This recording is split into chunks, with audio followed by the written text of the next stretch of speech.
Vamos a ver a continuación las tres leyes de Newton. Antes de arrancar, una diferencia o para que identifiquen la diferencia entre ley y teoría, que son dos conceptos independientes y diferentes. Bueno, la ley es una descripción de un fenómeno observable casi siempre a través de una expresión matemática, como va a ser la ley de gravitación universal, mientras que la teoría es un marco de trabajo que explica un fenómeno con pruebas y evidencias, y en general puede explicar varias teorías. Por ejemplo, la teoría cinético-molecular es capaz de explicar o está relacionada o es el marco de varias leyes, como son las leyes de los gases, el calor o la transferencia de calor. Entonces, la ley y la teoría, o la teoría no implica ley, sino que son dos conceptos diferentes apoyados en evidencia y parte de conocimiento científico. Esta información la pueden ampliar en esta página que dice en la parte inferior. Bueno, las fuerzas son entes que no podemos ver y que tienen efectos. Dos efectos son, una es la aceleración y otra es la deformación de los cuerpos. Nosotros las representamos con un vector porque se trata de magnitudes vectoriales que tienen un punto de aplicación, una dirección y un sentido. Y son capaces de producir en un cuerpo, como ya dije, la deformación y la aceleración. Nosotros en la materia vamos a ver fenómenos de aceleración, en los que la aplicación de fuerzas producen aceleraciones. Las fuerzas se miden con dinamómetros, que es un aparato que se deforma, en sí básicamente es un resorte que se deforma por la aplicación de fuerzas más o menos intensas. Las unidades que se utilizan son el newton y el kilogramo fuerza, y la equivalencia entre newton y kilogramo fuerza es que un kilogramo fuerza equivale a 9,8 newton para poder hacer el cambio de unidades. Con respecto a esta clasificación que les muestro, las vamos a clasificar en fuerzas de campo o a distancia y fuerzas de contacto. Y dentro de las fuerzas a distancia o de campo vamos a ver más profundamente las fuerzas gravitacionales, y las fuerzas eléctricas y magnéticas las veremos en física 2. Dentro de las fuerzas de contacto voy a mencionar la fuerza normal, la fuerza empuje, la fuerza tensión y la fuerza rozamiento. Vamos a empezar con la fuerza peso y vamos a decir que la fuerza peso está descrita por la ley de gravitación universal. La ley de gravitación universal dice que dos cuerpos se atraen mutuamente con una fuerza directamente proporcional a la masa de los cuerpos e inversamente proporcional a la distancia que los separa. La fuerza peso la podemos definir como la fuerza de atracción gravitatoria que se da en el planeta Tierra. Y debido a esta ley de gravitación universal se explica por qué un cuerpo en la Tierra que tiene una masa de 10 kilogramos va a pesar 98 newton, y en la Luna el mismo cuerpo va a pesar 16 newton. Lo que ocurre es que los cuerpos implicados, tanto en la Luna como en la Tierra, es el cuerpo de 10 kilogramos, pero en la Tierra el otro cuerpo es la masa que vamos a considerar va a ser la masa de la Tierra, que es mucho mayor que la masa de la Luna, y por la ley de gravitación universal vamos a decir entonces que la fuerza de atracción en la Luna es inferior a la fuerza de atracción en la Tierra. La ley de gravitación universal tiene esta fórmula que dice que la fuerza de atracción es directamente proporcional a la masa de los cuerpos e inversamente proporcional a la distancia al cuadrado que los separa. Esta fórmula también explica por qué un cuerpo pesa más en el polo que en el ecuador, en el mismo planeta Tierra, y eso se debe a la diferencia en la distancia que separa los cuerpos. Como la Tierra tiene una forma que es achatada, así se les dibujo exageradamente, en los polos con respecto a el ecuador, que estaría por esta zona. Si yo peso un cuerpo en el polo, la distancia que separa al centro de gravedad de la Tierra es una distancia menor, y esto hace que, menor con respecto al ecuador, y esto hace que la fuerza de atracción sea mayor. Mientras que en el ecuador, al aumentar la distancia de separación, esta fuerza se hace menor. Bueno, la fuerza peso o la fuerza gravitatoria también explica por qué se producen las mareas y esto se debe a la atracción gravitatoria entre el Sol, la Tierra y la Luna. Otras fuerzas que vamos a ver y que vamos a utilizar en los problemas son las fuerzas de contacto. Dentro de las fuerzas de contacto tenemos la fuerza normal, que se llama fuerza normal porque siempre es perpendicular su dirección a la superficie de apoyo.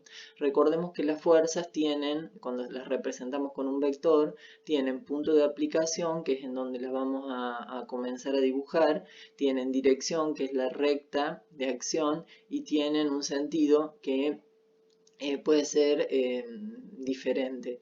En el caso de la fuerza normal, la dirección, que es la recta de acción, es perpendicular a la superficie de apoyo. El sentido va a ser hacia arriba porque es una fuerza que evita que el cuerpo penetre a la superficie en donde está apoyado. Y en el caso de la fuerza peso que vimos recién, siempre es vertical hacia abajo. Entonces la fuerza normal es perpendicular a la superficie de apoyo y la fuerza peso es vertical con sentido hacia abajo. Siguiendo con la fuerza normal, cuando nosotros apoyemos el cuerpo sobre un plano inclinado, por ejemplo, vamos a ver que el peso se mantiene su dirección vertical con sentido hacia abajo, mientras que la fuerza normal sigue siendo perpendicular a la superficie de apoyo. Y así ya no coinciden en direcciones, como coincidían en esta imagen. Bueno, este dibujo es para explicar que la fuerza normal aparece cuando está apoyado. Mientras está sostenido acá por la mano, nosotros no podemos decir fuerza normal, sino que vamos a decir fuerza mano. La otra fuerza de contacto es la de tensión y se da a través de un vínculo que puede ser una soga, una cadena, un hilo, y va a tener la dirección que le proporciona este hilo, soga o cadena, y va a existir solamente cuando está extendido o tenso y no cuando, como acá, como se muestra en la imagen. Acá ya no existe la fuerza de tensión, existe mientras esté extendido. La otra fuerza de contacto es la fuerza de empuje, que aparece cuando un cuerpo se sumerge en un fluido, que puede ser un líquido o un gas. Cuando esto ocurre, el cuerpo recibe una fuerza que se llama fuerza de empuje, que tiene una dirección vertical hacia arriba y que es igual al peso del fluido desalojado. Es decir, como si tomáramos el volumen del cuerpo que ha desalojado el fluido, o tomemos el volumen, bien digo, del fluido desalojado, lo pesáramos y ese valor de peso va a ser el valor o la magnitud que tenga la fuerza de empuje. En estos dibujos, según el valor que tenga la fuerza de empuje con respecto a la fuerza peso, vamos a tener distintas situaciones.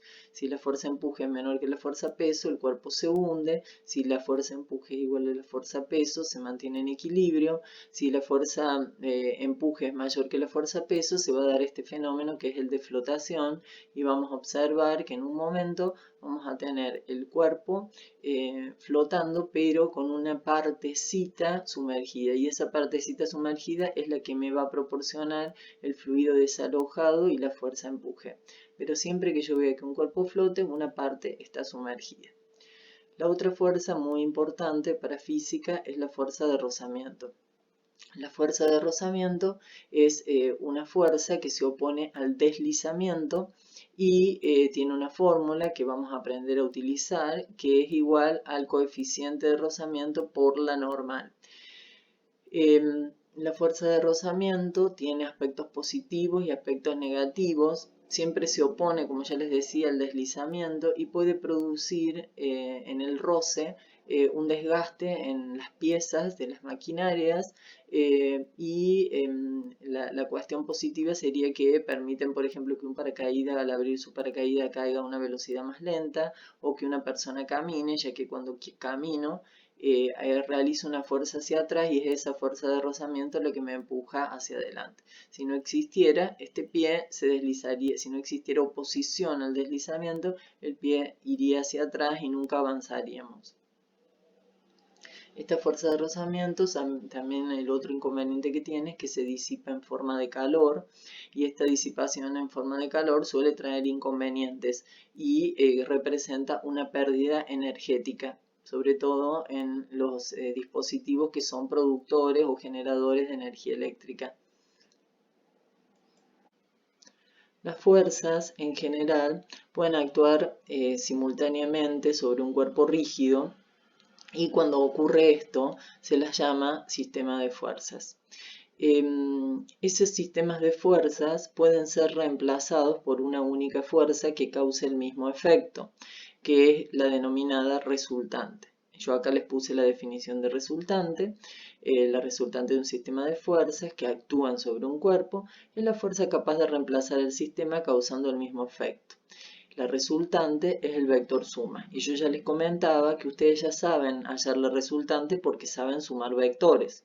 Entonces los ejercicios que van a tener, o ya tuvieron cuando sumaron vectores, es tener el valor de las fuerzas que se llaman ahora, las vamos a llamar componentes, y cuando las sumemos vamos a obtener el valor de la resultante. Y ya no vamos a escribir estas componentes porque esta fuerza es la que reemplazaría al conjunto. Los sistemas de fuerza los vamos a clasificar en sistemas de fuerzas concurrentes cuando las direcciones de la fuerza se corten en un punto, paralelas cuando las direcciones sean paralelas, y estas fuerzas paralelas pueden ser de igual sentido, como se muestra en la figura, o de sentido opuesto, es decir, una iría hacia arriba y otra flecha iría hacia abajo. Lo mismo pasa con las colineales. Las colineales tienen una misma recta de acción y podemos tener de distinto sentido o de igual sentido. Y acá llegamos a las leyes de Newton. Las leyes de Newton son tres: la ley de inercia, la ley de fuerza, también llamada ley de masa, y la ley de interacción o de acción y reacción, que es la tercera ley. Cuando hablamos de la primera ley, hablamos de, yo les voy a leer el enunciado que dice: la primera ley de Newton, que en ausencia de fuerzas netas externas, un objeto en reposo se mantiene en reposo y un objeto en movimiento se continúa en movimiento con una velocidad constante y con una trayectoria rectilínea, por lo tanto con un movimiento rectilíneo uniforme. Y esto se da matemáticamente cuando la resultante de la fuerza sea cero, y va a traer como consecuencia que el cuerpo no esté acelerado. Entonces, en los dibujos que mostraba antes, les quería indicar esta misma definición. Acá tenemos un cuerpo en reposo y se va a mantener así hasta que una fuerza lo quite de esta situación. En esta otra imagen, nosotros tenemos un cuerpo que es un móvil que venía con una determinada velocidad, choca, queda en reposo, pero se muestra en la imagen que el hombre que venía conduciendo el auto, al no estar atado, continúa el movimiento, por eso tiene una tendencia a mantener el movimiento rectilíneo uniforme. Lo mismo pasa en esta imagen. Mientras está actuando una fuerza, el cuerpo describe una trayectoria circular. Cuando se corta la fuerza, que lo mantenía unida, es como una boleadora esta imagen, el cuerpo sale disparado tangencialmente a la trayectoria circular que estaba describiendo.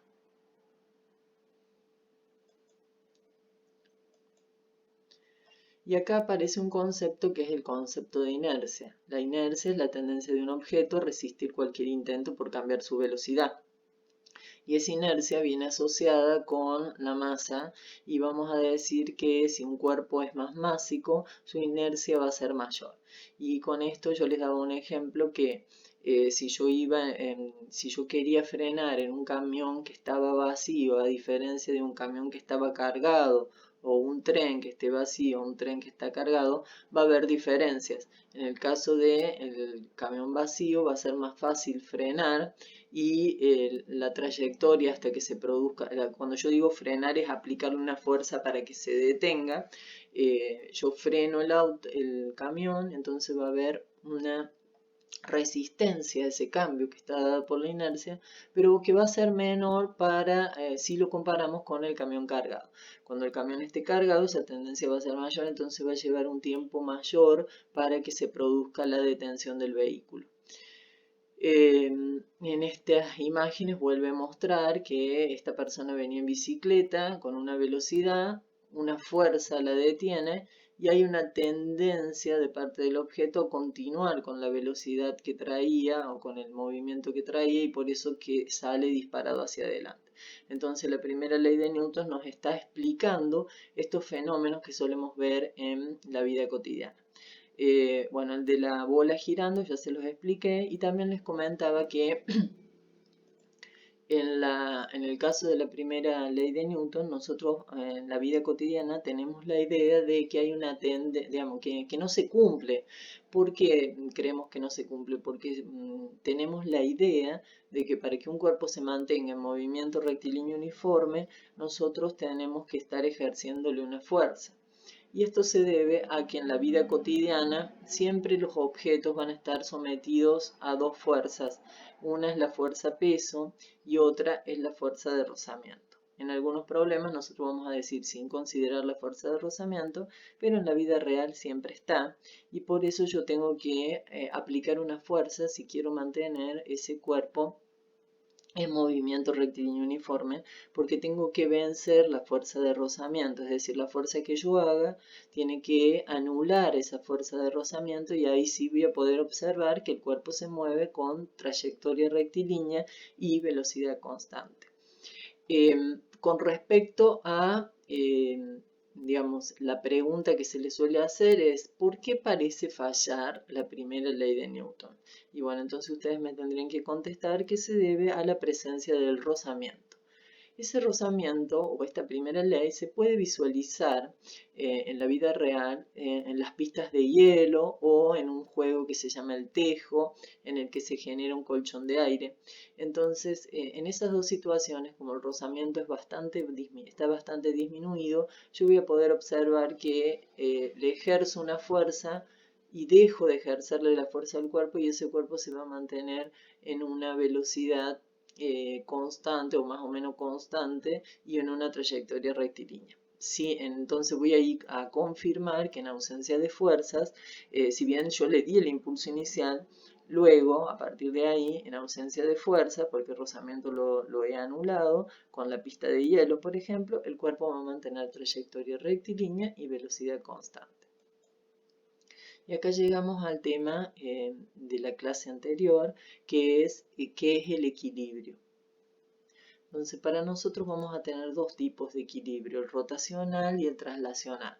En esta clase vemos el traslacional, y que está relacionado con la primera ley de Newton y con una parte de la física que se llama estática. Cuando un cuerpo está en equilibrio traslacional, se cumple la primera condición de equilibrio y es que la resultante de las fuerzas que actúan sobre el cuerpo me da como resultado un valor cero. Puede que estén actuando fuerzas, pero cuando las sumo me da cero. ¿Y qué voy a observar en el cuerpo? Que en general está en reposo o puede estar en movimiento rectilíneo uniforme si no hay fuerza, pero en general la idea de los problemas es que los vamos a querer mantener en reposo. Y ahí surge un nuevo concepto que es el concepto de equilibrante, que es la fuerza capaz de anular a la resultante y hacer que el sistema se mantenga en equilibrio.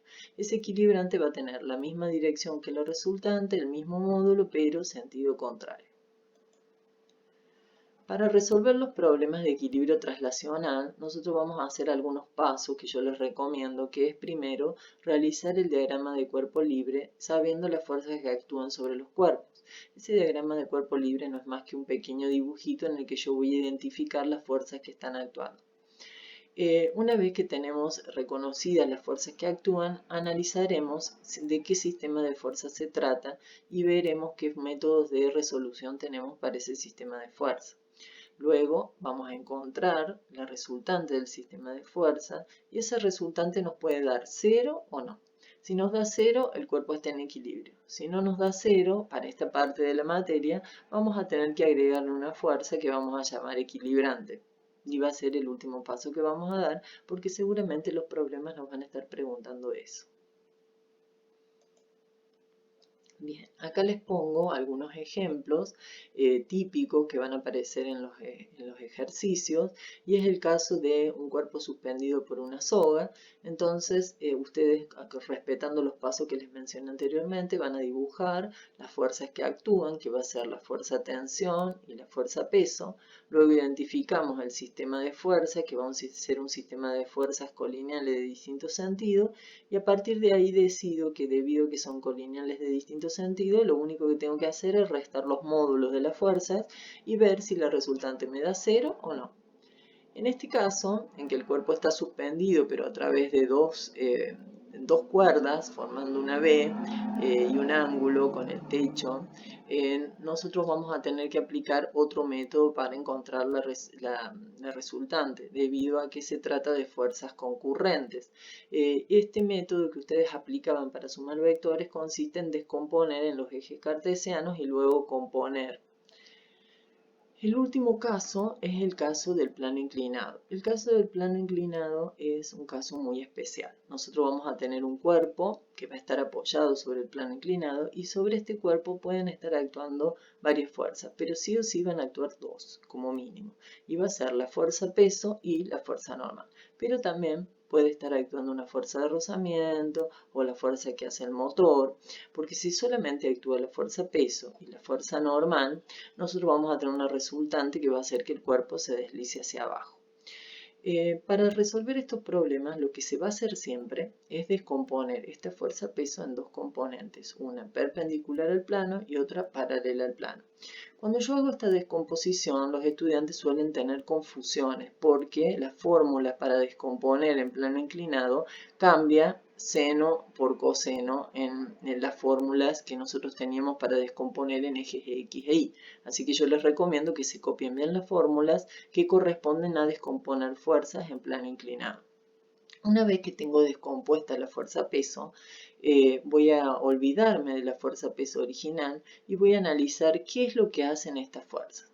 Esta fuerza, la que es peso, que es perpendicular al plano inclinado y que se la suele llamar PY o PI, en general se anula con la normal, o la normal tiene el mismo valor que esta fuerza. Entonces, de la fuerza peso, me va a quedar activa esta fuerza, que es la PX, y es la que hace que el cuerpo tienda a deslizarse hacia abajo en el plano inclinado. Entonces yo esta fuerza, que es la PX, en general la voy a tratar de anular en este tipo de problemas en el que queremos que el cuerpo esté en equilibrio con alguna otra fuerza, que puede ser la fuerza del motor, del auto en este ejemplo, la fuerza de rozamiento, que siempre se opone al deslizamiento. Bueno, y acá en esta filmina está resumido lo que les había comentado antes, que en el primer caso teníamos un sistema de fuerzas colineal y se resolvía restando los módulos. En el segundo caso, como son fuerzas concurrentes, es necesario descomponer y componer. Y en el caso del plano inclinado, acá se comenta también lo que les acabo de decir, que la componente PI del peso corresponde o se anula con la normal y la PX va a tener que, si yo quiero que mi cuerpo esté en equilibrio, debería ser anulado con alguna fuerza. Bueno, ¿en qué van a consistir los problemas? Dadas las fuerzas, hallar si el cuerpo está en equilibrio, dadas las fuerzas, hallar la resultante y ahí decidir si está en equilibrio o no, dadas algunas fuerzas, hallar las fuerzas que faltan para equilibrar el cuerpo. Eso es en general. Y acá tenemos un ejemplo que voy a resolver de un cartel que se haya colgado a través de un cable que forma una V. Y si nosotros trazamos el diagrama de cuerpo libre, sobre este cuerpo van a estar actuando la fuerza peso y dos fuerzas que son las fuerzas tensión y que van a formar un sistema de fuerzas concurrentes. Por lo tanto, como es un sistema de fuerzas concurrentes, vamos a tener que descomponer y componer. Y ahora les voy a mostrar, lo voy a resolver y les voy a mostrar cómo va quedando la resolución. Saqué los datos acá, el peso del cartel es 43,8 kilogramos fuerza o podemos decir 438 newton, si en vez de multiplicar por 9,8 multiplicamos por 10 para redondear. Después el valor de la tensión 1 no la tenemos, el valor de la tensión 2 no la tenemos. Realizo el diagrama de cuerpo libre, que es hacer el dibujito del cartel y las fuerzas que están actuando sobre él, que va a ser la fuerza peso y las dos tensiones, T1 y T2. Y lo hago lo puedo hacer sin dibujar ya el cartel, sobre los ejes de coordenadas y pongo que el ángulo que forma T1 es 43 con el eje X y el ángulo que forma T2 es 55 con el eje X. Una vez que tengo dibujado este diagrama, vamos a la teoría y primero vamos a leer la pregunta. Dice, calcule el valor de la tensión en el alambre 1 y en el alambre 2, suponiendo que el cuerpo esté en equilibrio, que es lo que dice en el enunciado, que está suspendido por dos alambres. Entonces, queremos saber cuánto vale T1 y T2 y solamente tenemos el dato del peso. Entonces, en la teoría que vimos, si el cuerpo estaba en equilibrio, tenía que cumplirse que la sumatoria de las fuerzas que actuaban sobre él me daba 0, es decir, que la resultante me da 0. Y en este caso, como tenemos un sistema de fuerzas concurrente que tenemos que descomponer, vamos a decir que las componentes en X van a ser 0 y las componentes en Y van a ser 0. Entonces, ¿cuáles son las componentes en X y cuáles son las componentes en Y? Bueno, las componentes en X van a ser T2X, que es T2 por el coseno de 55, T1X, que es el valor de T1 por el coseno de 43, y no tenemos otras componentes. Y en el eje Y tenemos T2Y, que es T2 por el seno de 55, T1Y, acá me equivoqué, este 1 por el seno de 43 y tenemos también la fuerza peso actuando en el eje Y. Y ahora tenemos el caso de tener dos incógnitas, por lo tanto vamos a tener que plantear dos ecuaciones para poderlos resolver. Los métodos de resolución de ecuaciones con incógnitas yo les subí en la página en el aula virtual algunos links en donde pueden ir a repasar en qué consistían los métodos de resolución. Yo en este caso apliqué el método de resolución de reemplazo.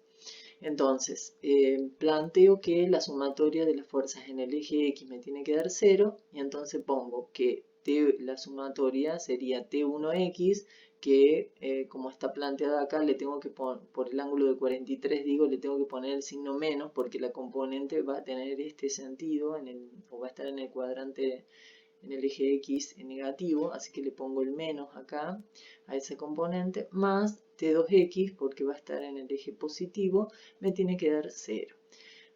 Y ahora despejo. Y despejo T2X y pasé T1X al otro miembro para que me queden igualados los signos positivos.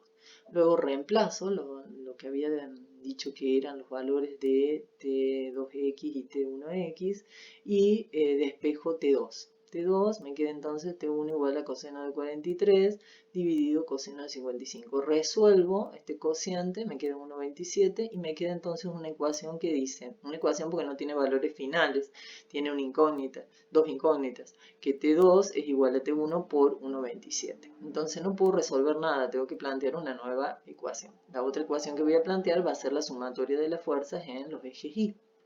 Entonces voy a sumar todas las componentes que tengo en el eje Y, que van a ser T1Y, T2Y, que las dos tienen signos positivos hacia arriba, menos el peso que tiene un sentido hacia abajo, es decir, está restando. Todo eso me tiene que dar 0, porque el cuerpo está en equilibrio. Ahora reemplazo los valores que había dicho que tenían, los valores, las ecuaciones que corresponden a las componentes Y de T2 y de T1 y el valor del peso. Luego, en este segundo paso, lo que hago es reemplazar T2 por el valor que había obtenido, por eso se llama de sustitución o de reemplazo, por el valor que había obtenido, la ecuación que había obtenido. Entonces, en vez de poner T2, pongo T1 por 1,27. A donde va T2, pongo ese valor. Por seno de 55, que esto se sigue manteniendo, igual a 438.